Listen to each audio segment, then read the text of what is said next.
Yes, indeed. I am with one of the protesters who has been here in Taksim Square. Urash, tell us, what did you think of the way the police reacted to your protest here today?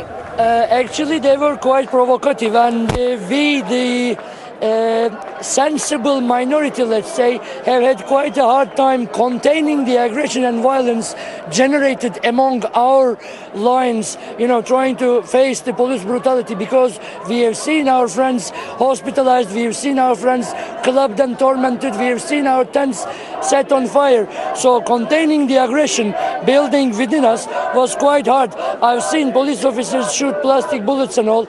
So if ever mayor of Istanbul is going to claim that they have ordered the police to step back, but actually we were gaining grounds on them.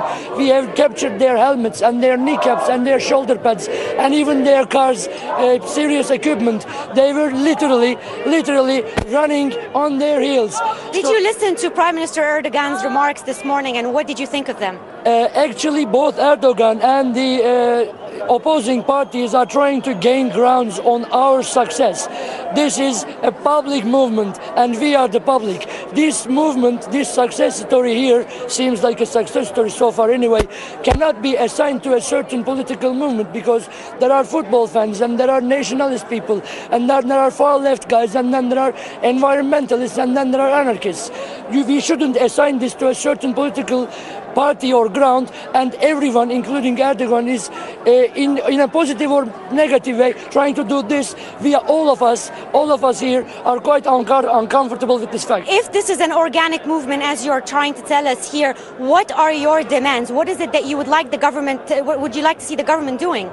Long story short, we want him resigned.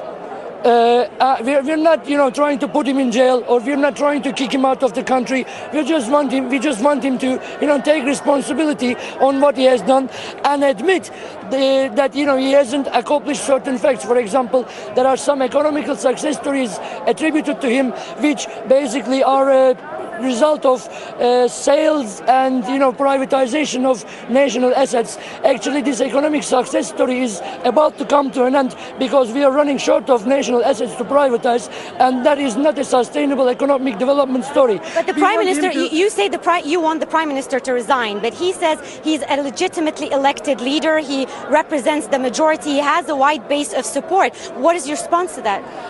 The rules governing the acts governing the election system and the constitution are, actually on the modification table, are on the table discussed right now.